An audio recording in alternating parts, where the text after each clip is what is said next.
शांति। ओम शांति। ओम शांति।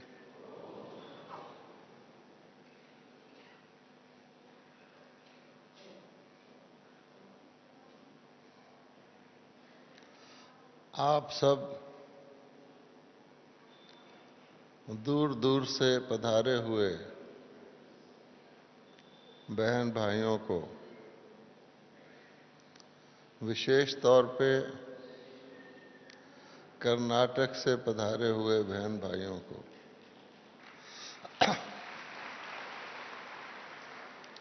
या कहें सहोदरा सहोदरियों को, इस बाबा के टर्न में डायमंड हॉल में आपका बहुत बहुत बहुत स्वागत है, स्वागत है, स्वागत है।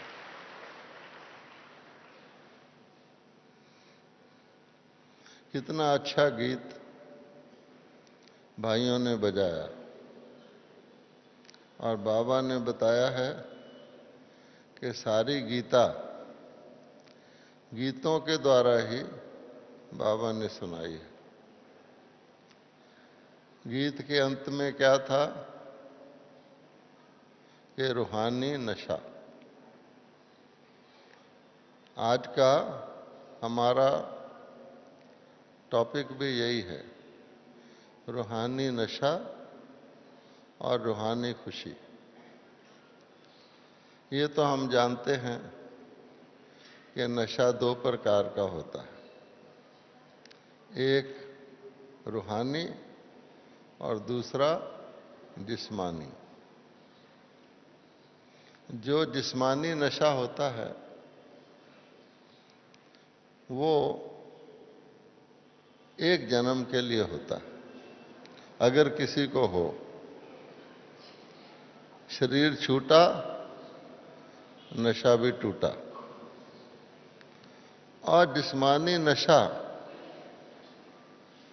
एक बात, दो बात, तीन बात का होता है। किसी को धन का नशा होता है, किसी को अपने स्वास्थ्य का और सुंदरता का नशा होता है, किसी को अपने पद पोजीशन का नशा होता है। और वो नशे इकट्ठे सारे नहीं होते, एक होता है तो दूसरा नहीं होता, दूसरा होता है तो बाकी नहीं होते। और उस नशे को खोने का, उसके गुम होने का, समाप्त होने का चिंता और भय हर समय लगा रहता है कि पता नहीं कल क्या हो जाए, पता नहीं ये जिस चीज का मैं नशा कर रहा हूं टूट जाए। अगर शरीर ही छूट जाए तो फिर, और शरीर छूटने का तो श्वास का तो भरोसा नहीं है। इसलिए प्यारे बाबा ने हम बच्चों को जन्म देते ही, जो बाबा ने हमको जन्म दिया, वो जिस्मानी जन्म दिया या रूहानी जन्म दिया? क्या ख्याल है आपका? रूहानी जन्म दिया। तो बाबा ने तो हमको जन्म ही रूहानी दिया। और बाबा स्वयं भी क्या है, उर्दू में कहा जाता है रूहानी रूह, रूहों का भी रूह, अर्थात सुप्रीम सोल। अब हमारे पिता ही सुप्रीम सोल हैं और हमें उन्होंने जो रूहानी जन्म दिया, उसकी जन्म घुट्टी जिसको कहा जाता है, पहला पहला हमारा जो नामकरण हुआ वो क्या था कि तुम आत्मा हो, ठीक है, रूह हो, सोल हो। फिर शरीर में क्योंकि आए हुए हैं तो बाबा ने हमको कहा कि तुम कौन से सोल हो? ब्राह्मण सोल हो, क्योंकि ब्रह्मा जी के द्वारा तुमको जन्म दिया। अब जन्म भी हमारा रूहानी, पिता भी हमारा रूहानी, और बाबा कहते हैं समय भी रूहानी। हम सब ने सृष्टि चक्र को तो पहले कोर्स में ही पढ़ लिया, सृष्टि चक्र क्या है। अब आप सारे सृष्टि चक्र को सामने लाइए और सतयुग से लेकर शुरू करिए और चलते चलते सतयुग, त्रेता, द्वापर, कलयुग, कलयुग के अंत तक आ जाइए। चारों युग सामने लाइए और सोचिए कि क्या चारों युगों में हम किसी भी युग में रूहानी रहे हैं? क्या आंसर है आपका? क्या हम सतयुग में आत्मा स्मृति में रहे और सतयुग से लेकर 5000 साल पूरे कलयुग के अंत तक हमें आत्मा का ज्ञान था, आत्मा स्मृति थी, तो रूहानी नशा क्या होगा? देवताओं को भी रूहानी नशा नहीं है। आप सोचो, ताली बजाओ कि आपको कौन सा नशा है। तो सारे साइकिल में ही रूह ही नहीं पता, रूह के पिता का नहीं पता, रूह के नशे का नहीं पता, तो कैसे होगा? इसलिए बाबा कहता है ये चाबी जो है रूहानी नशे के खजाने की जो चाबी है, मैं संगम पर ही खोलता हूं। और संगम पर आप जितना रूहानी नशा रखना चाहें, चढ़ाना चाहें, चढ़ जाएगा। ठीक है? तो इसलिए एक बात तो ये हमें पक्की है कि सारी दुनिया की 750 करोड़ आत्माओं में केवल और केवल हम थोड़े से रूहानी जन्म लिए हुए, दूसरा जन्म लिए हुए थोड़े से ब्रह्मा बाबा की संतान ब्राह्मणों को ही रूहानी नशा चढ़ता है। और वो नशा कब तक रहता है? वो नशा कब तक रहता है? वो नशा चढ़ता हुआ नशा जो बढ़ता जाए और चढ़ता जाए, चढ़ती कला का नशा हमें संगम युग तक रहता है। और संगम युग मैंने इस जो हमारा बहुत साधारण सा, सबसे ज्यादा दुख देने वाला पुराना शरीर है, जब तक वो है, उसके बाद उस नशे की प्रारब्ध रहती है। और उस नशे की प्रारब्ध कितना समय रहती है? आधा कल्प रहती है। सारा सतयुग, सारा त्रेता। तो प्रारब्ध नंबरवार है। चाहे हम सतयुग में सब सुखी हैं, सबकी आयु पूरी है, किसी को रोग शोक नहीं है, फिर भी नंबरवार तो हैं। जैसे कलयुग में हम दुखी थे तो सभी दुखी थे, नंबरवार तो थे। इसलिए इस नशे का कितना मूल्य है, अगर हम इस नशे को सदा कायम रखें तो ये बढ़ता जाएगा, बढ़ता जाएगा, और उसी अनुसार हमारी प्रारब्ध भी बढ़ती जाएगी, बढ़ती जाएगी। जो बाबा हमें कहते हैं कि आपके 4 सब्जेक्ट हैं, ज्ञान है, रोज मुरली सुनते हैं, योग है, दैवी गुणों की धारणा है, और बाबा ने हमारी कमाई करवाने के लिए सेवा भी दी हुई है।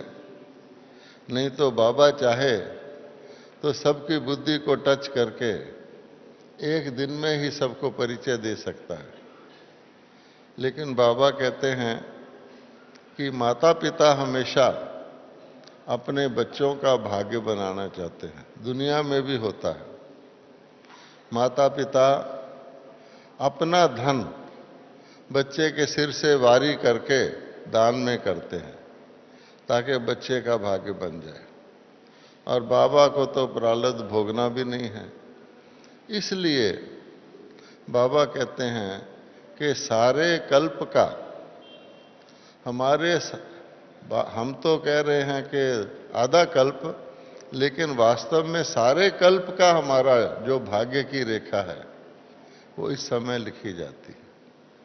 तो आइए जरा विचार करें कि रूहानी नशा क्या चीज है। और जैसे कोई व्यक्ति ऐसी जगह चले जाए जो सब लोग नशा पी रहे हों और पिला रहे हों, तो वो महफिल हो जाती है नशे वालों की। तो ये डायमंड हॉल क्या है? इस समय अब सब यहाँ कहाँ इकट्ठे हुए हैं? जिसको कहा जाएगा इतना विशाल नशा पीने और पिलाने वालों का संगठन। हम यहाँ किस लिए आए हैं? कल क्या होने वाला है? कल क्या होने वाला है? हमको रूहानी नशे का एक और डोज मिलने वाला, इसीलिए तो आए हैं ना। तो इसलिए रूहानी नशा क्या होता है? बाबा कहते हैं कि और नशे में आपको टेम्परेरी खुशी होगी, आप दुख भूल जाओगे, और जब टेम्परेरी खुशी समाप्त होगी, नशा उतरेगा, तो और भी ज्यादा दुखी होंगे।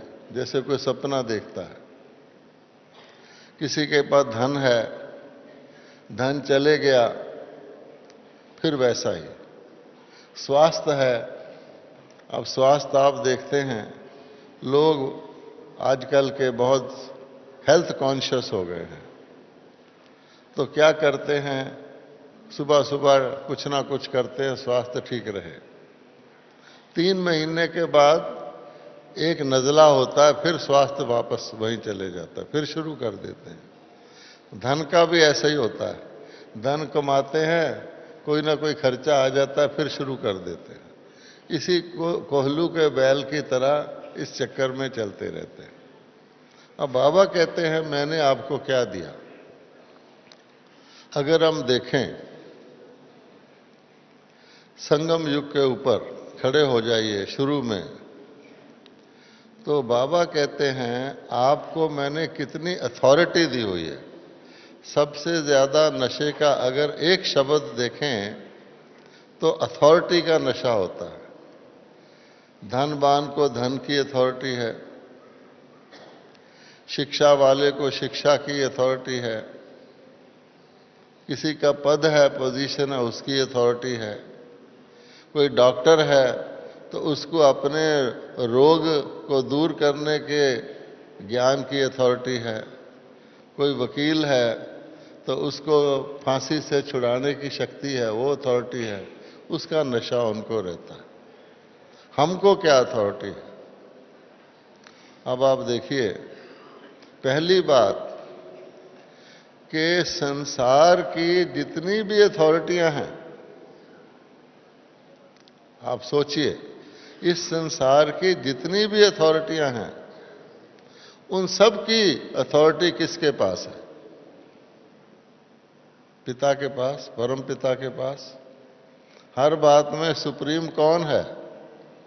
परम पिता। ज्ञान में ले लो, सुंदरता में ले लो, स्थिरता में ले लो, हर चीज में। तो जिसके पास सब अथॉरिटियों की अथॉरिटी है, वो आपका पिता बन जाए तो आपके पास क्या हुआ? सारी अथॉरिटियां आ गई कि नहीं आ गई? इसलिए आपकी नजर कभी दुनिया की किसी अथॉरिटी में डूबेगी।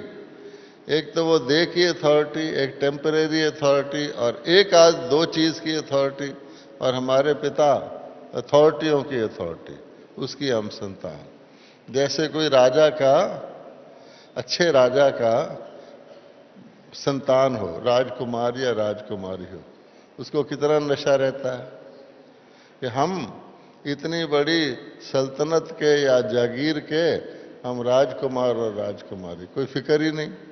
फिक्र होगा भी कोई तो पिताजी को होगा।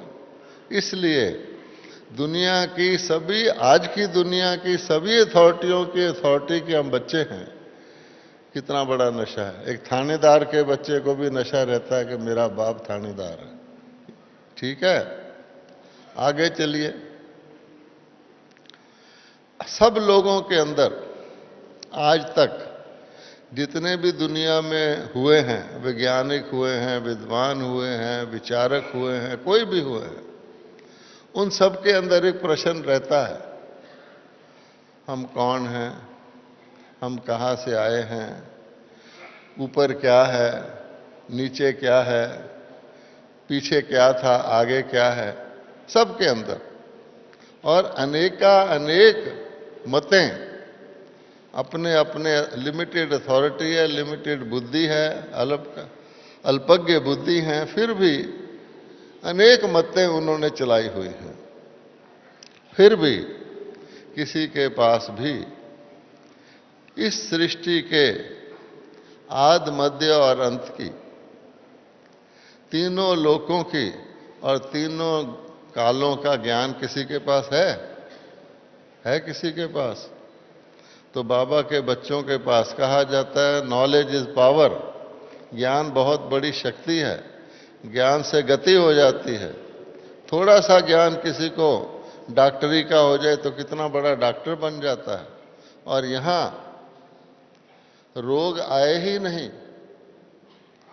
और एक जन्म नहीं, अनेक जन्म, और रोग भी कौन सा, सभी को, ना वो पंछी हो, पशु हो, कोई भी हो, रोग मुक्त ऐसी अथॉरिटी आदि मध्य अंत के ज्ञान की बच्चों के पास ऐसे है जैसे ब्रह्मा कुमार और कुमारी बादाम खाते हैं। दुनिया वाले मूंगफली भी नहीं खा सकते, और ब्रह्मा कुमार कुमारी को बादाम ऐसे लगता है जैसे खेल है। तो कहने का भाव क्या, मक्खन खाते कह दो जो आपको पसंद आए। तो बाबा कहते हैं एक तो अथॉरिटियों की अथॉरिटी के बच्चे, और दूसरे रचयिता और रचना का सत्य ज्ञान आपके पास है। तो कितनी नशे की बात है। और ये ज्ञान, इसका विनाश नहीं हो सकता। बाबा कहते हैं और चीजों का विनाश हो जाता है। दुनिया में जो भी विद्याएं आप पढ़ते हैं वो एक जन्म के साथ हैं। मान लो किसी ने एमए पीएचडी करके शरीर छोड़ा, तो अगले जन्म में वो जब पैदा होगा बच्चा, तो कौन सी क्लास में दाखिल होगा स्कूल में, पहली में या एमए पीएचडी में? तो कहां गई उसकी ज्ञान? इसलिए बाबा कहता है कि आप बच्चों को जो मैं ज्ञान देता हूं उसका विनाश नहीं है। एक तो कारण ये है कि हम रूहानी रूह के बच्चे रूह हैं। जब रूह का ही विनाश नहीं है तो रूह के अंदर गए हुए ज्ञान का कैसे विनाश होगा? और वो तो शरीरधारी हैं, शरीर के नाम से उनको डिग्री मिलती है, सर्टिफिकेट मिलता है, क्लिनिक खोलते हैं, तो शरीर गया, सब कुछ गया। इसलिए फिर बाबा कहते हैं मैंने आपको क्या वंडरफुल ज्ञान दिया है कि इस सृष्टि नाटक में हर अगला जन्म पिछले जन्म से गिरती कला का है। ठीक है, सतयुग से लेकर सतयुग का सेकंड जन्म भी ले लो, कलयुग के अंत तक गिरती कला का है। अगर किसी ने बहुत धन दान दे दिया, बहुत पुण्य कर दिया, और उसका फल उसको अगले जन्म में मिलना भी है, तो गिरती कला में मिलेगा। देखो कितनी वंडरफुल बात है। और हमको जो मिलेगा वो सतयुग में मिलेगा, ऐसी दुनिया में मिलेगा जो कि स्वर्ग कहलाती है। अच्छा, आगे चलिए। दुनिया में धर्म और कर्म, इसको सबसे श्रेष्ठ माना गया है। यहां भक्ति की बात तो है नहीं, आपने पूजा पाठ कर लिया कुछ मिलेगा नहीं। धर्म, अब सोचिए कि सबसे श्रेष्ठ धर्म किसका है? किसका है सबसे श्रेष्ठ धर्म? वह धर्म जो स्वयं परमात्मा स्थापित करते हैं। और आप जानते हैं एक नहीं 3 करते हैं।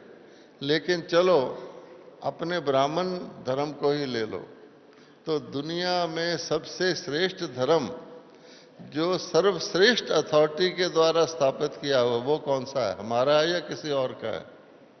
बताइए। आपको बाबा ने ब्राह्मण धर्म में जन्म दिया, जो स्वयं परमात्मा रचते हैं, और परमात्मा ब्रह्मा जी के द्वारा डायरेक्ट रचते हैं। और दुनिया के जितने धर्म हैं वो यहीं से निकले हुए हैं। हर धर्म को देखोगे खुदा के बच्चे ने रचा, सन ऑफ गॉड। क्रिश्चियन लोग क्या कहते हैं? जीसस क्राइस्ट गॉड था या सन ऑफ गॉड था? और भी जितने धर्म हैं मैसेंजर, परमात्मा के पैगंबरों ने रचे, डायरेक्ट नहीं रचे। इसलिए उस धर्म के हैं हम जो स्वयं भगवान ने डायरेक्ट रचा, ओरिजिनल। तो हम डुप्लीकेट हैं या ओरिजिनल हैं? काउंटरफीट हैं या ओरिजिनल हैं? जो हमारा धर्म है वो सोल के अंदर गया है, और उस कारण से 3 धर्म चलते हैं हमारे एक से ही। अच्छा, आगे चलिए। कर्म। अगर दुनिया में सर्वश्रेष्ठ कर्म देखो, लोग कर्म करते हैं। वैज्ञानिक लोग विज्ञान के आविष्कार करते हैं। आजकल तो लोग वैज्ञानिक को ही मानते हैं। देखो हर काम कर दिया, ये बना दिया, वो बना दिया। लेकिन सर्वश्रेष्ठ कर्म, चलो दान पुण्य ले लो, भक्ति ले लो, कुछ भी ले लो, सर्वश्रेष्ठ कर्म वो कौन करना सिखाता और कौन करते हैं, और उसका युग कौन सा है? तीनों बातें जोड़ के बताइए। सर्वश्रेष्ठ कर्म क्या संगम के अलावा हो सकते हैं? सारे कल्प में देख लीजिए, देवता भी कर्म करते हैं। लेकिन जिन कर्म से कमाई हो अनेक जन्मों की और जो चढ़ती कला में ले जाए, वो कर्म केवल बाबा ब्राह्मणों के द्वारा ही कराते हैं। और उसके यादगार में आज भी दुनिया के जितने नामधारी ब्राह्मण हैं उनकी जीवन चल रही है। जन्म के वक्त भी उनको बुलाते हैं, गृह प्रवेश में उनको बुलाते हैं, हर बात में, मृत्यु तक भी उनको बुलाते हैं। क्यों? कि समझते हैं कि ब्राह्मणों ने सर्वश्रेष्ठ कर्म किए थे, यादगार है। इसलिए धर्म भी हमारा सर्वश्रेष्ठ और कर्म भी हमारा सर्वश्रेष्ठ। उनको पता ही नहीं श्रेष्ठ कर्म होता क्या है। ना तो अपने लिए कोई कर सकता है, ना दूसरे को करवा सकता है। इसलिए बाबा कहते हैं श्रेष्ठ कर्म की अथॉरिटी, पावर मैं आपको देता हूं, सिवाय ब्राह्मणों के कोई करता नहीं। स्वयं भगवान के जो कर्म हैं वो भी बाबा ने हमको डेलीगेट कर रखे हैं कि बच्चों तुम करो। पतित पावन परमात्मा, और उसके नेक्स्ट पतित पावन कौन? बाबा के बच्चे। अच्छा, अब प्रारब्ध पे आइए कि धर्म हो गया, कर्म हो गया, सर्वश्रेष्ठ प्रारब्ध किसको मिलती है? दुनिया में सारे कल्प में सर्वश्रेष्ठ प्रारब्ध कौन प्राप्त करता है? बाबा कहता है मेरा लास्ट बच्चा भी, ढीले से ढीला बच्चा भी अधिकारी बन जाता है स्वर्ग में आने का। स्वर्ग में आना, इससे बड़ी प्रारब्ध क्या हो सकती है? उसके बाद के कितने धर्म स्थापक भी आ जाए, वैज्ञानिक भी आ जाए, कोई आ जाए, विचारक आ जाए, इंडस्ट्रियलिस्ट आ जाए, एक्टर आ जाए, डायरेक्टर आ जाए, उसको वो प्रारब्ध नहीं मिल सकती। Double crown king, double crown विश्व महाराजन, सारे विश्व की राजाई सिर्फ लक्ष्मी नारायण की नहीं है, सिर्फ राम सीता की नहीं है। यथा राजा प्रजा, जो भी सतयुग में आएगा वहां विश्व राज्य है, वहां डिवीजन है ही नहीं। तो आप सोचिए कि परिंदा भी वहां का जो होगा वो गोल्डन होगा। इसलिए बाबा कहते हैं प्रारब्ध भी आपकी सबसे ऊंची है। तो अगर हम गिने अपनी उपलब्धियों को कि रूहानी अर्थात आत्मिक स्थिति में रहने से पिता परमात्मा आपके हो गए। आपके पिता परमात्मा तब भूलेगा जब आप आत्मा को भूलोगे। तो रूहानी नशा एक नशा नहीं, कितने नशे। और अब आप आइए खुशी पर। खुशी एक वंडरफुल बात है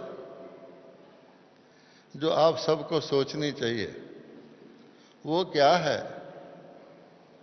कि आपने कभी खुशी और सुख में क्या फर्क होता है इस पर विचार किया कि खुशी और सुख में क्या फर्क है?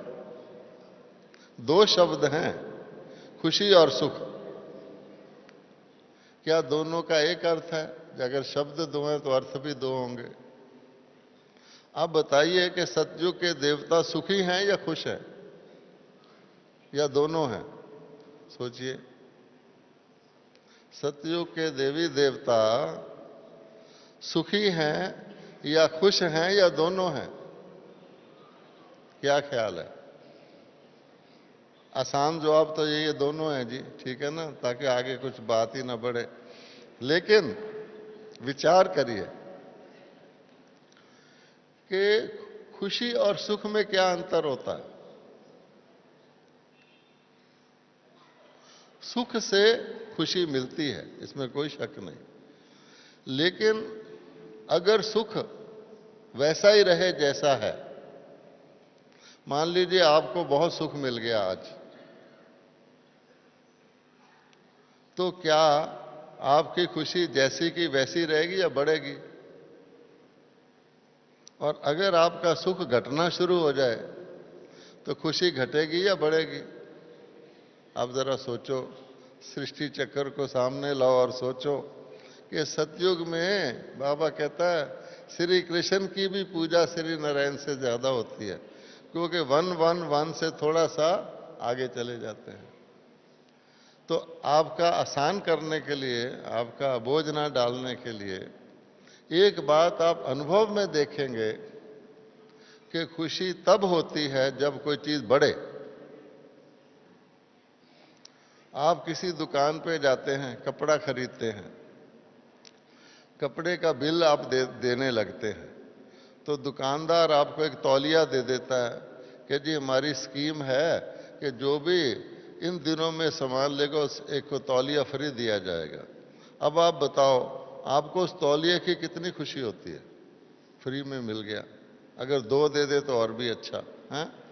इसलिए बाबा कहता है जितने भाई लोग सर्विस करते हैं, जरा शुद्ध शब्द है सर्विस, नौकरी करते हैं या नौकर बनते हैं, जब उनकी तनख्वाह बढ़ती है तब उनको खुशी होती है। जो जो जो, जो तनख्वाह चल रही है उसकी खुशी होती है। वो कभी हुई होगी चाहे कितनी भी ज्यादा तनख्वाह हो, लेकिन अगर वो एक साल चलती रहे तो उसके बाद ऐसे लगता है मैं खीर नहीं खा रहा हूं, दाल खा रहा हूं।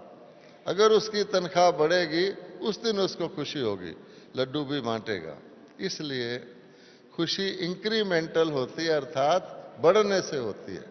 अब आ जाइए संगम पर। संगम युग पर आपकी खुशी बढ़ती है कि नहीं? उसका नाम क्या है? कौन सी कला का युग है? चढ़ती कला का।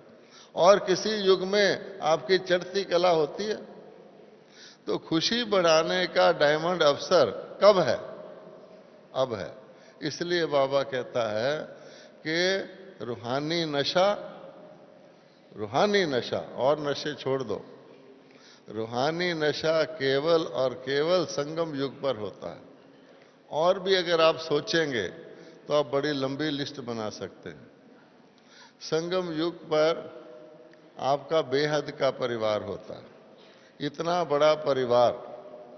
अब जैसे कल बसवराज भाई का अमृत उत्सव मनाया गया है, इतने बड़े अभी तो सारे परिवार वाले नहीं आए थे, फिर भी एक डायमंड हॉल में इतने सारे भाई बहनों के बीच में किसी का अमृत उत्सव मनाया जाए, क्या ये और जगह मनाया जा सकता?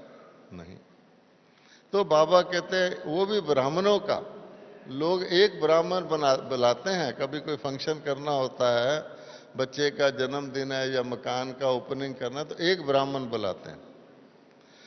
तो बाबा कहते हैं आपके इस संगम युग की इतनी महिमा है, इतनी महिमा है। अभी भी मुरली में आया था कि वो स्वस्तिका बनाते हैं और श्री गणेश बनाते हैं, कोई भी ओपनिंग करते हैं, उसका अर्थ क्या होता है? किसी भी ओपनिंग सेरेमनी में जो स्वस्तिका बनाते हैं उसका अर्थ क्या है? कि वहाँ वो तो बेचारे भक्ति में बना लेते हैं, साउथ इंडिया में रंगोली रोज बनाते हैं, लेकिन उसका अर्थ यही है कि याद रखो कि संगम पर बाबा ने जो उद्घाटन किया और कराया था, उसी के निमित्त यादगार ये सब उद्घाटन हो रहे हैं। और गणेश का क्या अर्थ होता है? बुद्धिवान। कि हर बात को देवी देवता कहा जाता है पहले सोचो फिर करो तो सुखी रहोगे। बाबा ने हमको कहा पहले सोचो फिर करो, हर कर्म के लिए नहीं है, हर जन्म के लिए भी नहीं है, ये हर युग के लिए भी नहीं है। केवल संगम में सोच लिया, उसके बाद अच्छा ही अच्छा है, कल्याणकारी कल्याणकारी। इसलिए इस युग का क्या नाम है? कल्याणकारी पुरुषोत्तम संगम युग। तो यहां पर बाबा कहता है तुम्हारी चढ़ती कला है ही है। कई ब्राह्मण कभी देखते हैं थोड़ी अवस्था नीचे हो गई, उदासी आ गई, गलती तो अपनी होती है कि रूहानी नशे की बजाय जिस्मानी नशे का स्विच ऑन कर लेते हैं, फिर थोड़ी देर में सोचते हैं ये तो चला गया, इसके तो पीछे दुख आ गया, क्योंकि इस कलयुग दुनिया में तो सुख है ही नहीं। बाबा ने हमें एक बार ही बता दिया कि जैसे सतयुगी दुनिया में दुख नहीं है, ये तो सारी दुनिया मानती है, किसी से भी पूछ लो कि स्वर्ग में दुख नहीं हो सकता। कोई कहेगा स्वर्ग में दुख हो सकता है? स्वर्ग में, सतयुग में, त्रेता में क्या स्वच्छता अभियान चलाएंगे आप? हैं? नहीं, क्योंकि वहां ये गड़बड़ होती नहीं।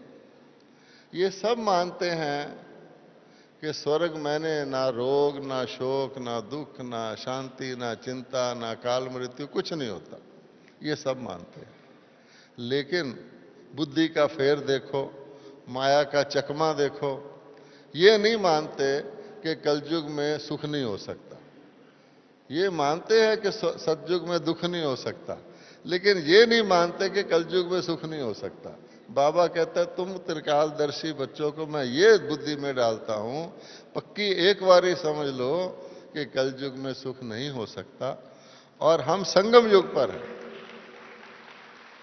इतनी बात कोई समझ ले कि कलयुग में सुख, जब युग ही दुख का है तो सुख कहां से आया? वो जो धोखा है वो हमको रूहानी नशे से बदलकर कभी कभी जिस्मानी नशे का, जिस्मानी खुशी का बटन दबवा देता है, फिर अंधेरा हो जाता है। बाद में सोचते हैं क्योंकि मुरलियां तो चलती हैं, ज्ञान का विनाश नहीं है, इसलिए फिर रोशनी में आ जाते। पर ये जगमग जग बुझ ठीक तो नहीं है ना। दिवाली ऐसी तो नहीं होती ना, दिवाली में तो कोई दीपक जगे बुझे उसको जाके चेंज करते हैं कि भाई ये क्या सारा हमारा दिवाली की रौनक को खत्म कर रहा है। तो इसलिए बाबा कहते हैं संगम युग, ब्राह्मण जन्म, बाबा का साथ, इतना बड़ा सेवा का मौका अपनी किस्मत बनाने का, और इतनी अथॉरिटियां जो बाबा ने हमको दी हुई हैं, अगर उनका केवल सिमरन भी कर लोगे तो क्या बात है। आपको पता लगेगा दीन दुनिया कहाँ है, कहाँ पर बम पड़ गया, किसी की गर्दन कट गई, आपने क्या लेना, ये तो होगा ही होगा। नशे वाले व्यक्ति को तो सुध बुद्धि नहीं रहती, और ये तो शास्त्रों में कहा हुआ है कि गोप गोपियों की को सुध बुद्ध नहीं थी। इसलिए प्यारे बहनों और भाइयों, बाबा कहते हैं मैं रोज तुमको नशा चढ़ाता हूं। जैसे पेट्रोमैक्स लैंप होता है ना, थोड़ी देर में उसकी रोशनी कम हो जाती, फिर उसमें पंप करते हैं, फिर वो तेज हो जाती है। हर चीज में ऐसे होता। आप पौधे को पानी दो, फिर अगले दिन थोड़ा सा फिर देते हैं कि हरा भरा रहे। तो इसी प्रकार से बाबा कहते हैं रोज की मुरली मैंने तुम्हारे लिए इसलिए चलाई हुई है कि डांस करते रहो, अपना नशा और खुशी कायम रखो और बढ़ाओ।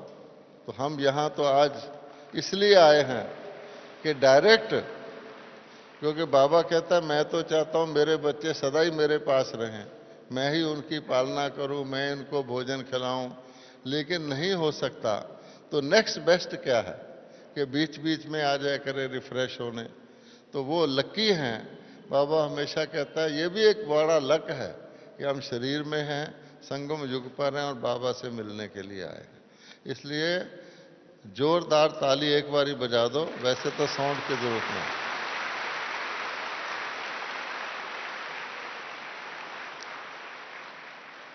और ओम शांति। अब बाबा कहता है कि तुमको साइलेंस में रहना है ना। रूहानी नशा तो साइलेंस में ही चढ़ता है। नशे वाला भी क्या करता है, नशा पीकर आंखें बंद कर लेता है। वाह। तो इसलिए अब हम साइलेंस में बैठते हैं और अपनी सब उपलब्धियों को, अपनी सब निधियों को स्मृति में ला करके बाबा को याद करते हैं। बाबा कहता है कि तुम इतने लकी हो, दुनिया वाले भगवान को याद करते और मैं कहता हूं वाह बच्चे वाह, वाह संगम युग वाह, वाह ब्राह्मण परिवार वाह। हम यहां नारा नहीं लगाएंगे, लेकिन दिल में हम ये करेंगे और शांति में बैठेंगे। ओम शांति।